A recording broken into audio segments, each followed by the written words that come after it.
नमस्कार दोस्तों, next IAS YouTube channel पर एक बार फिर से आप सभी का स्वागत है। मेरा नाम है सपना कुशवाहा। आज का जो हमारा डिस्कशन का टॉपिक है, आप देख सकते हैं कि इसकी हेडलाइन है cabinet approves mission for cotton productivity, यानी कि कपास के उत्पादन को बढ़ावा देने के लिए हाल ही में कैबिनेट से मंजूरी मिल गई है। तो आज का जो हमारा पूरा डिस्कशन है इसी के इर्द गिर्द रहने वाला है। जो मिशन है इसके बारे में समझेंगे, कपास के बारे में समझेंगे और इसी तरीके से ये पूरा टॉपिक एग्रीकल्चर से संबंधित है। और अब हम आगे बढ़ेंगे और सबसे पहले समझेंगे हालिया घटनाक्रम के बारे में। तो जैसा कि हमने आपको बताया कि केंद्रीय मंत्रिमंडल से कपास उत्पादकता मिशन यानी कि कॉटन प्रोडक्टिविटी मिशन को मंजूरी मिल गई है। अवधि की बात करेंगे तो ये 2026-27 से 2030-31 तक की अवधि रखी गई है, जिसके लिए कुल बजट जो दिया गया है वो 5,659.22 करोड़ रुपए के बजट का आवंटन किया गया है। और ये पूरा जो मिशन है सिर्फ इस पर आधारित है कि कपास के उत्पादन को बढ़ाया जा सके, क्योंकि कपास बेहद इंपॉर्टेंट है। अब उद्देश्य को समझ लेते हैं। तो जैसे कि हमने आपको बताया कि कपास की उत्पादकता को बढ़ावा देने के लिए, साथ ही साथ जैसे कि हमने आपको बताया कि कपास जो वो बेहद इंपॉर्टेंट है, अब इसकी गुणवत्ता को भी बढ़ाए जाने का प्रयास किया जाएगा, यानी कि उसकी गुणवत्ता को सुधारा जा सके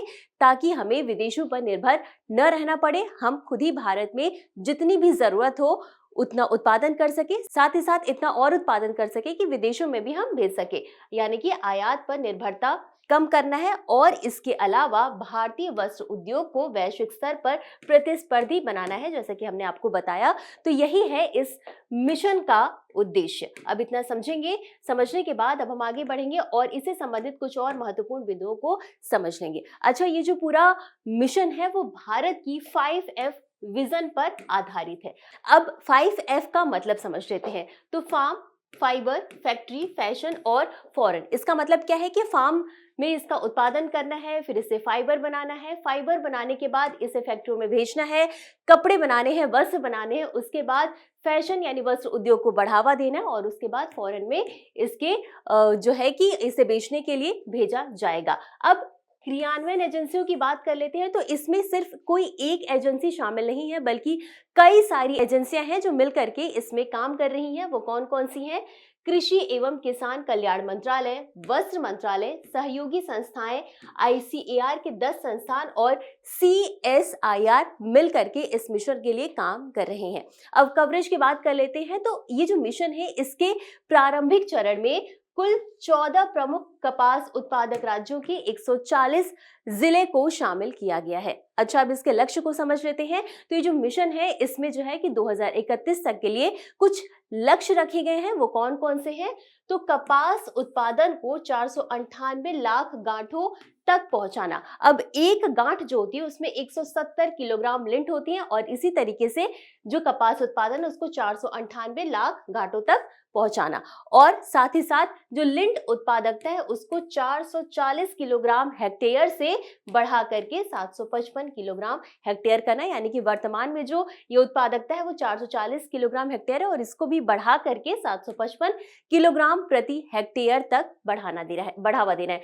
अच्छा, ये जो मिशन है इसमें सिर्फ कपास को नहीं रखा गया, इसमें कुछ और रेशे वाले फसल है उसको रखा गया, जिसमें कि फ्लैक्स, रामी, सीसल, मिल्कवीड, बांस और केला जैसी कई प्राकृतिक रेशों को भी इसमें शामिल किया गया ताकि इनके भी उत्पादकता को बढ़ाया जा सके। अब इतना समझने के बाद अब हम कपास के बारे में समझ लेते हैं, यानी कि भारत में कपास की खेती क्या होती है इसको भी हम समझ लेते हैं।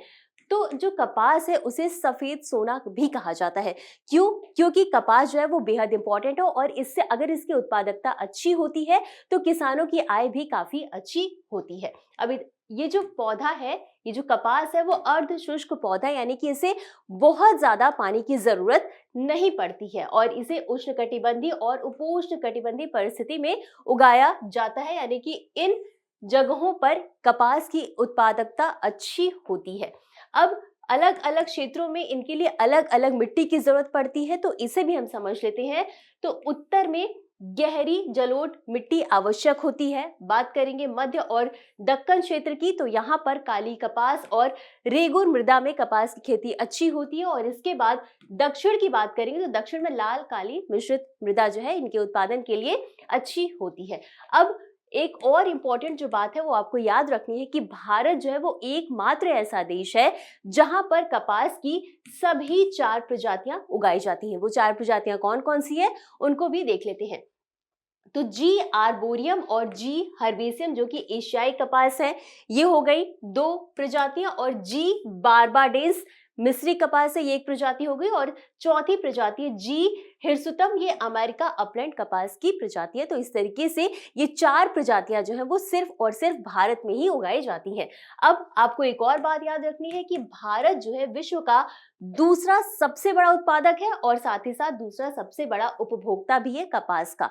और पहले नंबर पे कौन है? तो पहले नंबर पे आपको याद होना चाहिए कि चीन पहले नंबर पर है और भारत दूसरे नंबर पर है।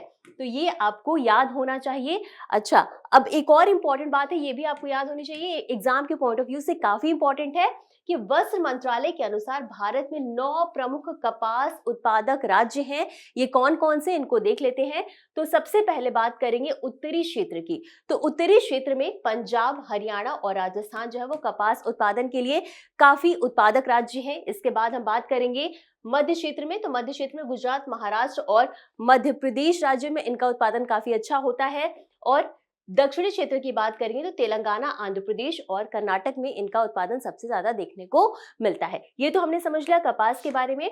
अब इसी के साथ आगे बढ़ेंगे और समझेंगे कि ये जो मिशन है इसमें कुछ चुनौतियां भी हैं। उन चुनौतियों को एक बार हम समझ लेंगे कि क्या क्या चुनौतियां देखने को मिल रही हैं। तो सबसे पहला है सिंचाई की कमी, यानी कि कई क्षेत्र ऐसे हैं जहां पर पर्याप्त सिंचाई की सुविधा नहीं है। जो किसान है अधिकतर वो बारिश पर निर्भर करते हैं। अब जब बारिश सही तरीके से नहीं होती है तो फसल सूख जाती है, जिससे कि खामियाजा जो है वो किसानों को भुगतना पड़ता है। अगला है छोटे और खंडित क्षेत्र, यानी कि कई किसान ऐसे हैं जिनके पास 2 हेक्टेयर से कम भूमि है और वो सही तरीके से कपास का उत्पादन नहीं कर सकते हैं, क्योंकि आपको बड़े लेवल पर तकनीकी आवश्यकता होती है सिंचाई के लिए और भी कई चीजों के लिए। और इसके अलावा एक जो इम्पोर्टेंट पॉइंट है वो ये है कि मृदा स्वास्थ्य में गिरावट, यानी कि मिट्टी में कई तरीके के रासायनिक पदार्थ उपयोग करने से मिट्टी की जो उर्वरकता है वो घट जाती है और इससे क्या होता है कि जो भी फसल है उसके उत्पादन में गिरावट देखने को मिलती है। साथ ही साथ किसानों का व्यवहारिक प्रतिरोध, यानी कि कई किसान अभी भी जो नई तकनीकी आ रही है उनको अपनाने से डरते हैं कि कहीं हमने इस तकनीक को अपनाया तो हमारे जो उत्पादन है उसमें नुकसान न हो जाए। तो ये सभी चुनौतियां हैं जो अभी वर्तमान में मौजूद हैं। अब ऐसे में हमें आगे क्या करना चाहिए? तो सबसे पहला तो यही कि सिंचाई की पर्याप्त व्यवस्था करानी चाहिए और मिट्टी की जो स्वास्थ्य है उसको समय समय पर उसकी जांच की जानी चाहिए कि मिट्टी कितनी उर्वरक है कि फसलों का उत्पादन सही तरीके से और अच्छा हो सके। और साथ ही साथ किसानों को जागरूक करना चाहिए कि जो भी नई तकनीकी आ रही है वो उसका प्रयोग कर सके और उत्पादकता को बढ़ा सके, साथ ही साथ अपनी आय भी बेहतर कर सके। तो यही था आज का हमारा पूरा डिस्कशन। अब इसी के साथ आगे बढ़ेंगे और देख लेंगे इससे संबंधित एक अभ्यास प्रश्न को। प्रश्न है, भारत में कपास की खेती के संदर्भ में निम्नलिखित कथनों पर विचार करें। आपके पास 3 कथन है। पहला है, भारत कपास की सभी 4 प्रमुख प्रजातियां उगाता है। दूसरा कथन है, काली रेगुर मिट्टी कपास के लिए उपयुक्त मानी जाती है। और तीसरा कथन है, भारत विश्व का सबसे बड़ा कपास उपभोक्ता है। आपको बताना है कि उपर्युक्त में से कौन सा या कौन से सही है या सही है। आपके ऑप्शंस हैं ए केवल 1 और 2, बी केवल 2 और 3, सी केवल 1 और 3 या डी 1, 2 और 3। और इस प्रश्न का उत्तर आपको हमेशा की तरह कमेंट बॉक्स में देना है। तो आज के लिए बस इतना ही। मिलते हैं अगले एपिसोड में इसी तरह कुछ अहम और जरूरी खबरों के साथ। तब तक के लिए धन्यवाद।